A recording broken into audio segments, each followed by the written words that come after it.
Yung message this morning is about forgiveness, a true evidence of God's love. Okay, tayo ay in love kasi love month. Okay. At may pinost si Lynn, ano? Yung mga maldita na dapat i-date na yung mga February 14. Yung mga pangalan na ganito, kasama yung pangalan niya. Pero sabi niya, kahit ang maldita siya, lagi daw ako excited i-date siya. Okay. Thank you, Lord. Okay. Now, tingnan natin yung next slide. Ito po ay about the shooting incident sa Amish community sa US. Yung Amish, isang grupo ng very conservative at sinauna pang mga Reformist Christians na galing Germany at nagpunta sila ng Amerika. And they formed their own community. Ang katumbas dito sa atin, yung mga Mennonites. Pero ang Amish ay mas way backward ang kanilang pamumuhay. But one thing na very interesting at pinapamuhay nila, yung pagpapatawad. May nangyari sa kanilang eskwelahan na pinagbabaril yung mga estudyante at may mga namatay. Few hours after, nag-announce yung leader ng Amish community na pinapatawad nila ang nabaril. At kung titingnan natin kung bakit gano'n ang kanilang sinasabi about pagpapatawad, simple lang ang reason nila. Ito kasi ang ginawa ni Jesus. At ito yung itinuro ni Jesus sa kanyang mga disciples na magpatawad tayo. And so yung nakasulat dito, what the Amish school shooting can teach us about forgiveness. And then, nung nasa Israel kami noon sa isang conference, may mga representative na mga Amish, at sinasabi ng speaker, ang mga Amish na ito ay in-invite pa sa Middle East ng Muslim na leader nung mabalitaan niya yung patungkol sa pagpapatawad agad ng mga Amish Christians. At in-invite sila doon sa Middle East para pakinggan nila ang patungkol sa pagpapatawad kasi ito yung mahirap nilang gawin, yung pagpatawad. Sabi ni Pedro sa 1 Peter 4:8, above all, love each other deeply, because love covers over a multitude of sins. Love is equivalent to covering sin or forgiving sins. Yung love na ito talaga ay yung pagmamahal ng Panginoong Diyos, wherein Jesus Christ died on the cross para pwedeng mapatawad yung multitude of sins of the world. Okay. Kaya niyang patawarin yung napakadami na kasalanan kasama yung kasalanan natin. Yun po yung pagmamahal ni Jesus Christ. At ina-expect niya na tayo ay ganun din mapagpatawad. Sa next slide, ito po yung message natin. Forgiveness is an evidence of God's love. Dahil pinatawad tayo, mapagpatawad ang Diyos dahil siya ay mapagmahal. Ang tanong natin, how is God's forgiveness guaranteed for us? Paano ito nagagaranti na ma-apply itong forgiveness sa ating buhay? Sa passage po natin, masasagot natin yan. Una, yung first point, basahin natin sabay-sabay. The condition of forgiveness, confessing our sins. Yun po yung sinabi dito sa 1 John 1:9 sa next slide. But if we confess our sins to Him, pag kino-confess natin yung kasalanan natin sa Diyos, He is faithful and just to forgive us. So yung condition dito we confess our sins to Him. Ina-acknowledge natin na tayo ay nagkasala at ayaw na natin magkasala. Sa next na slide, sabi dito, confession is not just admitting wrongdoing, but turning away from it with a repentant heart. Okay? Yung confession, merong repentant na puso. Ang Holy Spirit kumikilos sa puso natin para mag-repent tayo. So, hindi lang yung ako ay nagkasala, kundi nagre-repent tayo na ako po ay nagsisisi sa aking ginawa. Nasaktan kita, Panginoon. At ayaw ko nang saktan kita ulit sa pamamagitan ng aking kasalanan or disobedience. So yun po yun, hindi lang yung tinatanggap na ako nagkasala, but turning away from it with a repentant heart. Makikita rin natin yung gusto ng Panginoong Diyos, yung repentant heart sa Old Testament, sa Psalm 51 verse 17. Kung nababasa natin, basahin natin sabay-sabay. The sacrifice you desire is a broken spirit. You will not reject a broken and repentant heart, O God. Okay? You do not reject a broken and repentant heart. Ito po yung nais ng Panginoong Diyos sa atin, na pag nagkasala tayo, repentant yung puso natin. Nagsisisi yung puso natin sa harapan ng Panginoong Diyos. Sa next na slide, sabi dito, true confession is not just saying sorry, but turning to God with a heart that desires to obey Him. Okay. So, syempre sabihin natin, ako'y nagkasala, nagsosorry ako, nagsisisi ako, ayaw ko nang ulitin na magkasala sa iyo, Panginoon. At meron yung desire na gusto kong sumunod sa inyo, Panginoon. Gusto kong sundin ang iyong kalooban. Now, sa next na slide, meron kasi mga nagtuturo na pag ikaw ay Kristiyano na at nagsisi ka nung una, hindi mo na kailangan magsisi pag nagkasala ko ulit. Kasi napatawad ka na noon, ngayon, at magpakailanman. Okay. Totoo po yun na tayo ay pinatawad ng Panginoon noon pa. Okay. 2,000 years ago, namatay si Jesus Christ. Ipinako niya sa krus yung ating mga kasalanan. Right? Pero yung application niyan ay nung tayo ay manampalataya sa Panginoong Diyos, in-apply niya ng Holy Spirit, kaya naramdaman natin yung pagpapatawad niya the moment na tayo ay naniwala sa Panginoong Diyos. The moment na tayo ay nag-profess ng ating pananampalataya, nagsisi sa ating kasalanan, nung ay naniwala sa Kanya, napatawad na ang ating mga kasalanan. Yung application ng Holy Spirit, yung point na yun. Okay? So, ang tawag natin dyan is justification. Okay? Kinobera ni Jesus Christ yung ating mga kasalanan. Yung righteousness ni Jesus Christ ay nasa atin. Ang nakikita ng Ama ay si Jesus Christ. Okay? Yun yung tinatawag natin na justification. Pero, in the aspect ng sanctification, yung pagpapabanal, yung pagkilos ng banal na Espiritu, para tayo ay maging banal, ito ay araw-araw. Ito ay tinatawag na from glory to glory. Sabi ni Jesus Christ kay Pedro, malinis ka na. Okay, kung gusto niya, pwede bang hugasan mo yung aking buong katawan? Sabi ni Jesus Christ, malinis ka na. Ang paano lang yung ating huhugasan.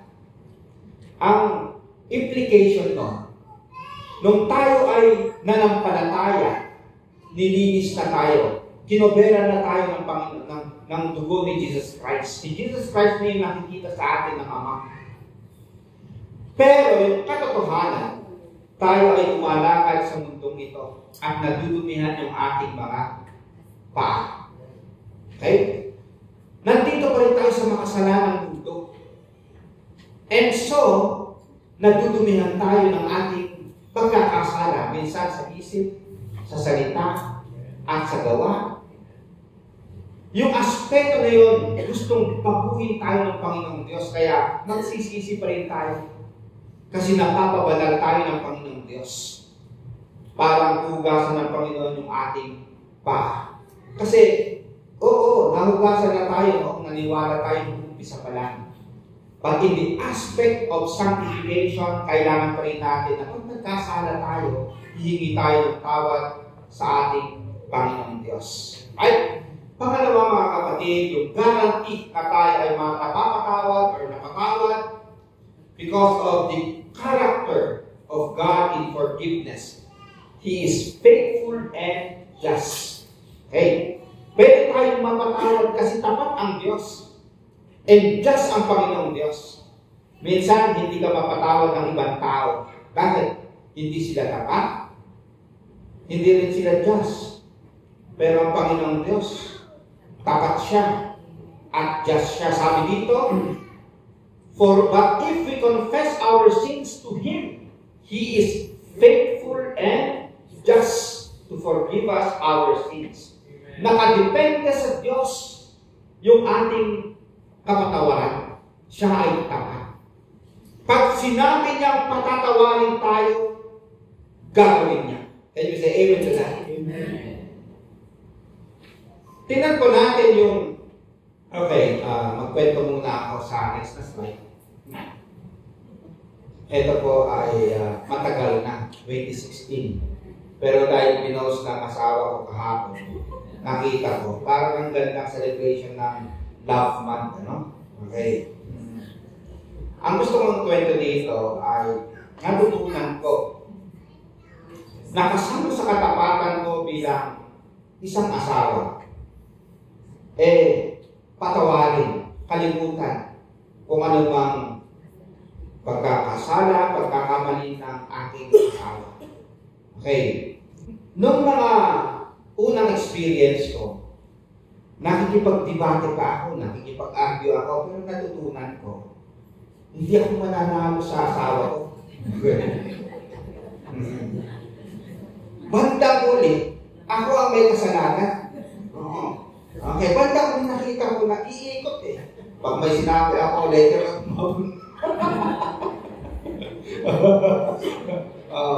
kaya sabi ng kasama namin sa BTS, natutunan niya rin eh, sabi niya, para maging maayos yung pagsasama nila mag-asawa. Rule number 1, the wife is always right. Rule number 2, if the wife is wrong, refer to rule number 1. Walang gusto.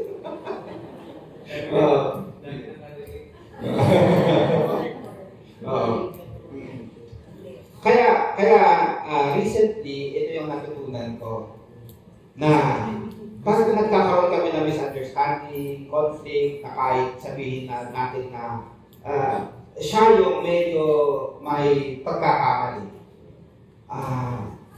Para maging peaceful, unahan ko na sa puso ko patawarin siya.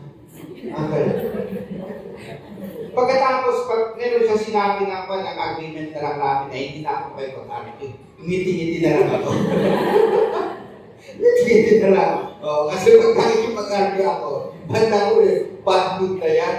Bad mood na, mawaya ako na yung may kasalanan.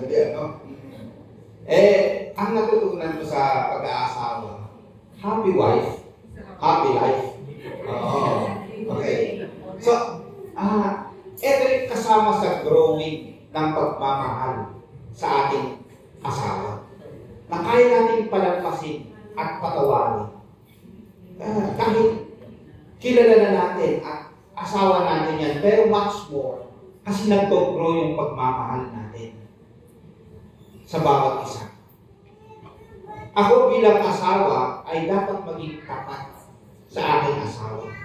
Okay, hindi lang dahil sa ganito, hindi ko na siya aawayin ko na siya o ano na gagawin. Dapat maging tapat pa rin sa asawa natin, sa sinumpaan natin nung tayo ay ikinasal for better and for the best. Okay. Lalo na ang Panginoong Diyos, tapat siya. Ito po yung sabi sa Numbers 23:19. God is not a man who lies, or a son of man who changes his mind. Does he speak and not act, or promise and not fulfill? So nakita po natin na ang Diyos ay hindi tao na pabago-bago minsan. Ang Diyos, pag sinabi niya, gagawin niya. Pag pinangako niya, tutuparin niya. He is faithful. He is faithful sa kanyang sinabi na papatawarin tayo. And then, sa Romans 3:25-26, basahin natin sabay-sabay, God put Jesus forward as a propitiation by His blood to be received by faith. This was to show God's righteousness because in His divine forbearance, He had passed over former sins. It was to show His righteousness at the present time so that He might be just and the justifier of the one who has faith in Jesus. Okay? Emphasize natin dito, He might be just and the justifier of the one who has faith in Jesus. Tapat ang Diyos at siya ay just. Paano nangyari yung justice? Dahil binayaran na ni Jesus ang ating kasalanan doon sa krus ng Kalbaryo. Binayaran na niya. Sa another passage sa Ephesians 1:7, in Him we have redemption through His blood, the forgiveness of sins in accordance with the riches of God's grace that He lavished on us. Hallelujah. So mga kapatid, ang ating Diyos ay mapagpatawad dahil tapat siya. Sinabi niya patatawarin tayo. Pangalawa, siya ay just. Binayaran na ni Jesus ang kasalanan natin. Kaya madali na lang patawarin tayo. May nagbayad kasi sa ating mga kasalanan. Sa next slide, when we confess our sins, God does not forgive reluctantly. Hindi reluctant yung pagpapatawad niya. He forgives rightly because Jesus has already paid the price. Immediately, patatawarin tayo. Hindi yung pag-iisipan ko pa kung papatawarin ko hindi. Hindi. The moment na nag-sorry tayo, rightly, pinatawad na tayo ng Panginoong Diyos. Panghuli mga kapatid, kung bakit pwede mag-guarantee yung ating forgiveness ay the cleansing power of forgiveness from all unrighteousness. Ito po yung cleansing power. Yung complete na paglilinis ng Diyos. Pwede niyang gawin yan. Sa passage natin, but if we confess our sins to Him, He is faithful and just to forgive us our sins and to cleanse us from all wickedness or from all unrighteousness or from all our sins. Okay? Hindi lang yung some or ilan. Hindi nagbibilang na pwede kitang patawarin ito, pero ito hindi kita kayang patawarin. Okay? Hindi po ganun ang Diyos. Ang pagpapatawad niya complete. Nung namatay si Jesus Christ sa krus ng Kalbaryo, ang malilinis sa atin ay lahat ng ating kasalanan, kasamaan. Yun po yung complete forgiveness ng ating Panginoong Diyos. Sa next na slide, God's forgiveness does more than just remove our guilt. It cleanses us completely. Hallelujah. Wala na lahat ang ating mga kasalanan. Sabi sa Old Testament pa lang, ito yung sabi ng Panginoon sa kanyang bayan sa Isaiah 1:18. Basahin natin, makikita natin. Come now, let us settle the matter, says the Lord. Though your sins are as scarlet, they shall be as white as snow. Though they are red as crimson, they shall be like wool. Okay, noon pa, mapagpatawad ang ating Panginoong Diyos. Sa Psalm 103 verse 12, basahin natin sabay-sabay. As far as the east is from the west, so far as He removed our transgressions from us. Hallelujah. Sa next slide, when God forgives, He does not just wipe away our sins. He makes us new. We do not have to live under the shadow of our past mistakes. Okay? Wala na yun. Hindi na yung, ako, ginawa ko sa Panginoon ito. Hindi ko makalimutan yung aking pagsuway sa Kanya. Okay. Yung lagi kang nababagabag, hindi na. Bakit? Pinatawad na ng Panginoon.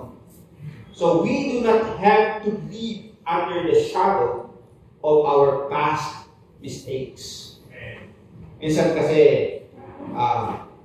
nabubuhay pa tayo sa nagdaan na shadow, no? Pero ipabuhay natin yung katotohanan na binago na tayo ng Panginoong Diyos. Hindi na tayo yung dati. If anyone is in Christ, he is a new creation. The old has passed, the new has come. Hallelujah. Meron tayong Diyos na mapagmahal at mapagpatawad. Yung iba kasi, yung kinukwento ko kanina, yung pag nagkasala ka, yung halimbawa, yung mag-asawa, lalo na yung babae, minsan tawag natin, historical. Historical kasi hindi niya makakalimutan yung ginawa mo noon pa, kahit lumipas na yung 10 years, 5 years, pagkatapos pag nag-away kayo, babanggitin na naman niya yung nangyari noon. Kaya ba't nahuli? Ikaw pa rin daw. Kasi nga, historical. Okay. And later on, nag-hysterical na.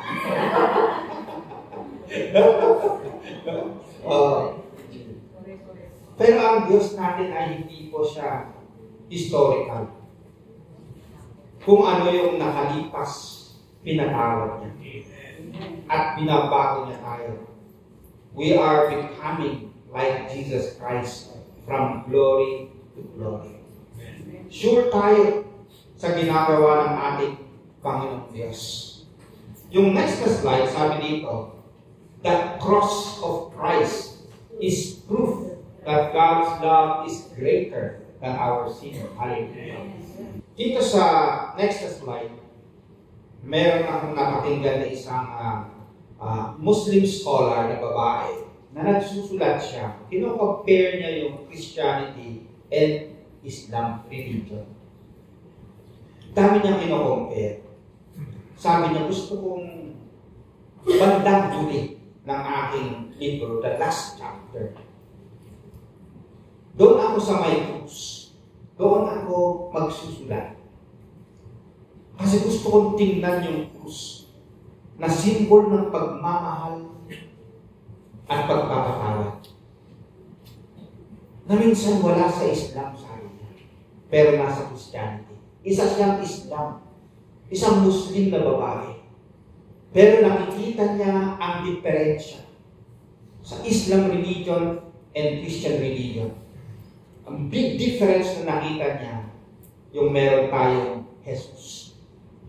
A symbol of God's love na namatay sa krus para pwede tayo mapatawad. Sa next slide, ito po yung application natin. If there is unconfessed sin in your life, take time today to bring it to God. Kung meron tayong kasalanan na hindi natin na-confess, dalhin natin sa Panginoon. Minsan, hindi na tayo sumusunod sa Kanya. We bring it to God. And ayon sa ating passage, He is faithful and just to forgive us right away. Pangalawa, if you have already been forgiven, live in the joy and freedom that God's grace provides. Dapat masaya tayo. Can you say amen to that? Kasi napatawad tayo, ramdam natin yung pagpapatawad, pagmamahal ng Diyos. Ang bunga niyan masaya. Masayang buhay. Joy.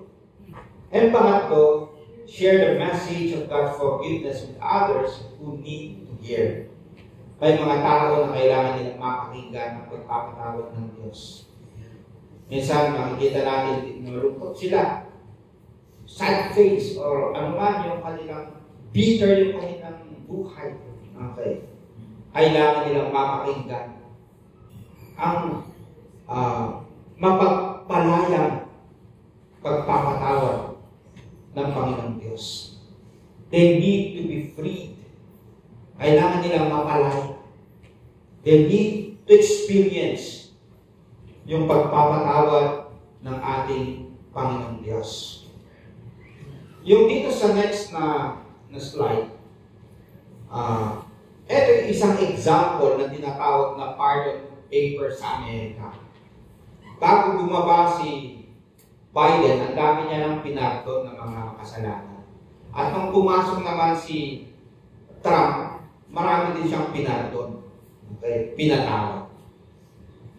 Noon pa, ay common na sa kanilang gobyerno, yung may power, yung governor, yung president na patawarin yung mga nagkasala, nakulong.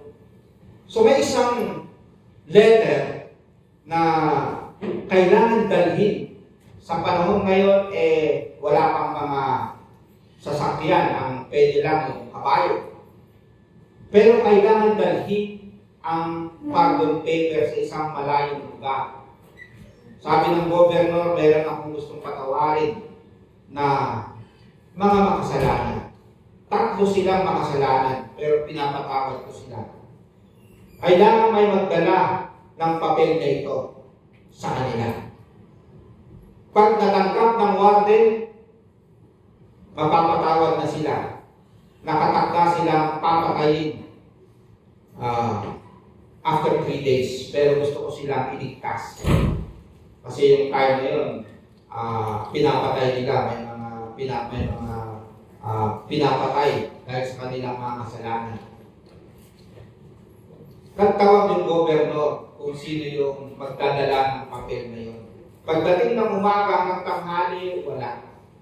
Pero pagdating ng hapon, may isang binata lumapit sa gobernador. Sabi niya, handa na po ako. Ako ang magdadala. Nakahanda na yung aking kabayo at dadalhin ko. Nakahanda na rin yung aking mga pagkain for 3 days. So, dala-dala niya yung pardon paper para mapatawad yung mga makasalanan. Kaso nga lang, paglipas ng 2 araw na paglalakbay, yung kanyang kabayo, binaril ng mga tulisan. Patay. Pero kailangan pa rin niyang dalhin. Kaya tumakbo siya ng tumakbo. Nung makarating siya, binigay niya yung pardon paper sa warden. At dahil sa pagod, siya ay nag-collapse. E di napatawad na yung takbo na yun. Hindi na sila pinatay. Hindi na sila hinang. Nung makarecover na itong binata, sabi ng warden sa kanya, bakit mo nirisk yung buhay mo? Layo-layo yung pinanggalingan mo. Yung mga kriminal naman na mga to bakit kailangan pa silang i-risk yung buhay mo para sa kanila? Sabi ng binata, ako po kasi ay katulad nila. Katulad ako nila dati, nasentensyahan na mamamatay. Pero may nagdala sa akin ng pardon paper. Kaya ako nakalaya. At ipinangako ko sa akin sarili na pag may nangangailangan, dadalhin ko. Tayo mga kapatid ay nakaranas ng pagpapatawad ng Panginoon. Can you say amen to that? Natanggap natin yung pardon paper. Marami pa dyan ang nangangailangan. At tayo rin po ay naakasan na dahil naranasan natin yung pagpapatawad, nawa, dalhin natin itong mabuting balita para maranasan din ng iba. Can you say amen to that?